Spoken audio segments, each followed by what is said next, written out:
Not gonna lie, I broke Taylor's chair with the weight I gained from her sourdough. Good gut health, though. That's true love. Velvet dresses, wedding drama, football exits, and Swifties spiraling. This story has everything and zero chill. First up, Taylor Swift quietly broke the internet with her 70s-inspired Grammys after-party look, proving once again she doesn't need a red carpet to dominate headlines.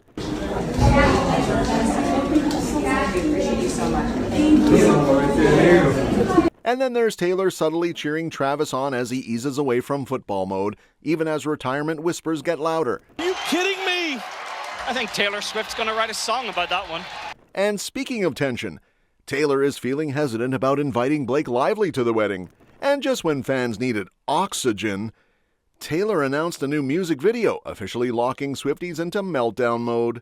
Meanwhile, Jason Kelce admitted it feels straight up weird that neither brother will be at the Super Bowl. You know, I think you're thinking a lot, like everything that it's taken to get there. And finally, Travis's possible retirement is reportedly throwing wedding plans into limbo because love is patient but life decisions are not. Taylor Swift might have skipped the Grammys red carpet this year, but she definitely didn't skip the fun. While the cameras were busy hunting for her in all the usual places, she quietly popped up at a Grammys after-party and instantly reminded everyone that she doesn't need flashing lights or a photo call to dominate the conversation. A fan-shot video made its way online, and suddenly the internet was spiraling over her effortlessly cool, very 70s coded look that felt equal parts vintage record store chic and modern pop royalty.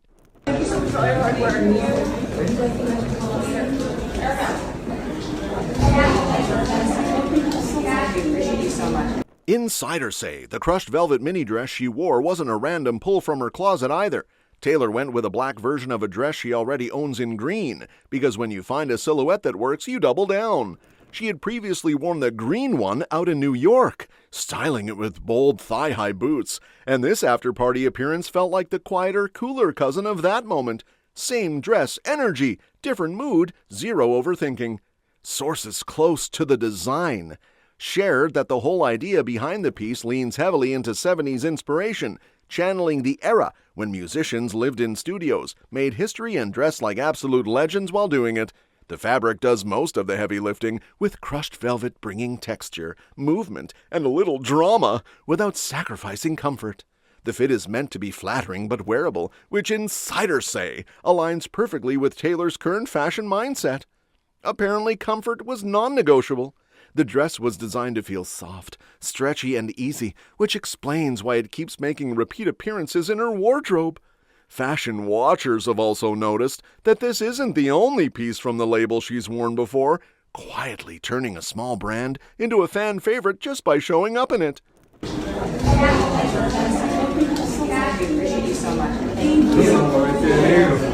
And while that after-party buzz was still doing laps online, the Travis Kelce Show casually shifted locations from velvet-lit rooms to a sun-soaked golf course, because apparently this man refuses to stay in just one lane.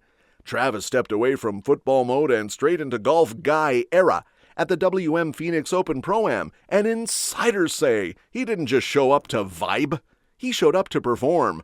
The Chiefs tight end surprised pretty much everyone by landing a clean shot just feet away from the hole, instantly grabbing attention from fans who didn't expect him to be this locked in outside a stadium. It looks pretty good from there. I think he's looking a little right. Oh, is it drawing? Oh my God! That near-perfect shot didn't just earn applause, it came with a shiny WM gold chain and some serious, did you see that energy? Give him the chains. Sources noticed Taylor Swift was quick to quietly acknowledge the moment by liking the now viral clip, which, in Swiftie terms, is basically a standing ovation. That tiny digital nod was enough to send fans spiraling, reading it as subtle but very intentional support while letting Travis have his moment without stealing the spotlight. Insiders say even the broadcast couldn't resist dragging Taylor into the storyline, hinting that the shot felt so cinematic it could inspire future music. Are you kidding me? I think Taylor Swift's going to write a song about that one. Travis, clearly riding the high, celebrated like someone who knew the internet would eat it up. Observers joked that it was the kind of moment that lives forever online, especially when your fiancé happens to be one of the most famous storytellers on the planet. Golf, according to sources, isn't a random hobby Travis picked up for fun content. He's been known to spend off seasons playing alongside his brother Jason, so this performance felt more like a flex than a fluke. Social media sleuths also clocked him dancing along to a mashup featuring Taylor's music mixed with early 2000s nostalgia, proving once again that subtlety isn't really his thing. And speaking of subtlety very much not being the vibe lately, things get a whole lot messier on the wedding front, where Taylor Swift is apparently switching from main character energy to full-on boundary-setting mode. Insiders say she's feeling hesitant about inviting Blake Lively to the upcoming wedding, and no, it's not a seating chart dilemma or a +1 issue. It's the kind of hesitation that comes with legal drama, leaked texts, and headlines that refuse to mind their business. The concern floating around is that Blake's presence could turn what's supposed to be a private joyful moment into a media circus with popcorn-level chaos. Sources explain that this awkwardness didn't come out of nowhere. Taylor reportedly found herself dragged into Blake's legal battle with Justin Baldoni, a situation she never signed up for and definitely didn't RSVP to. Things escalated when private messages became public through court documents, leaving Taylor feeling exposed and uncomfortable, like her group chat accidentally got projected onto a stadium screen. Insiders say that experience triggered a serious rethink about emotional boundaries and who gets access to her most personal moments moving forward. Taylor texted Blake, "I think this bitch," meaning Baldoni, "knows something is coming because he's gotten out his tiny violin." Behind the scenes, the once effortless friendship between Taylor and Blake now feels strained. People close to the situation describe an emotional gap that's been quietly growing, with only occasional check-in texts replacing what used to be real conversation. According to sources, it's been a long time since the two actually talked in a meaningful way, and rebuilding that closeness isn't exactly on a fast track. Trust apparently took a hit, and Taylor responded by pulling back rather than pushing through. And while those behind-the-scenes tensions quietly reshaped Taylor's inner circle, she went ahead and flipped the switch back to full pop star chaos by giving fans exactly 0 time to breathe before announcing new music visuals. Swifties are officially glued to their screens after Taylor revealed that the music video for Opalite is finally happening. And insiders say the fandom reaction has gone from casual excitement to full cancel all plans mode. The rollout alone feels like a strategic masterpiece, with the video landing first on Apple Music and Spotify, instantly turning those platforms into digital waiting rooms filled with emotionally unstable fans refreshing nonstop. Sources say Taylor knew exactly what she was doing with the timing. Dropping the visual on February 8th keeps it exclusive just long enough to build hype before unleashing it on YouTube during Super Bowl Sunday, aka the internet's busiest day. Fans are already placing imaginary bets on how fast the views will skyrocket, because let's be real, 1 million views might happen before most people even find the remote. Insiders note that the countdown clock on her website has become a communal obsession, with Swifties treating it like a sacred ritual instead of a simple timer. Apple Music didn't help calm things down either. The platform teased the release on social media, and their comment section immediately descended into chaos. Sources spotted fans declaring themselves locked in, emotionally unwell, and somehow convinced this video alone will get them through the week. The energy is very much main character meltdown, mixed with collective joy, which honestly is Taylor's favorite genre. This marks the second visual from The Life of a Showgirl, an album that's been living rent-free in everyone's head for months.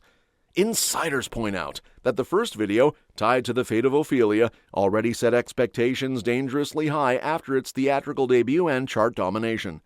Fans famously dissected every lyric like it was an English Lit final, hunting for personal clues and hidden meanings, and that habit hasn't gone anywhere. Opalite is already being treated like a puzzle box wrapped in glitter. And while fans were busy decoding lyrics and countdown clocks, the Kelce brothers were over here processing a reality that feels almost illegal. Super Bowl Sunday without either of them on the field. Jason Kelce admitted it feels downright weird knowing that for the first time in years, neither he nor Travis will be suiting up for the big game. Insiders say It's that uncanny, out-of-body feeling you get when something that's been routine suddenly vanishes, like waking up on a Monday and realizing you don't have to work but also don't know what to do with your hands. Sources close to the brothers say the absence hits differently because both of them knew exactly what they're missing. Jason had already stepped away from the game after a long career, but even from the analyst's seat, Super Bowl week apparently still triggers some serious nostalgia. Travis, on the other hand, watched his season end way earlier than anyone expected, snapping a streak that had basically turned the Super Bowl into an annual Kelce family reunion. Insiders say it's strange for NFL fans, too, who have gotten used to penciling at least one Kelce into February plans without even checking the bracket. That said, no one's exactly sulking in silence.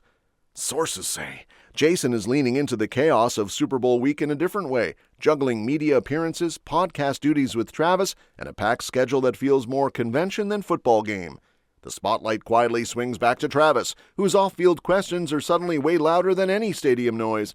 Insiders say Travis is stuck in a weird mental limbo, replaying a rough season that didn't just end early but ended wrong, and that emotional hangover is bleeding into everything, including wedding planning. Season kind of restarts in April, and I want to give the Chiefs a good opportunity to, whether I come back or not, and vice versa, like whether they want me back or not. It's one of those things where I'd like to make that decision before they got to get draft picks and the free agency opens, so that it gives them an opportunity to go out there. Sources suggest the playoff miss hit him harder than he expected, leaving him second-guessing whether he's got another full NFL grind left in him or if it's time to finally hang it up and become a regular human who doesn't ice his knees for fun.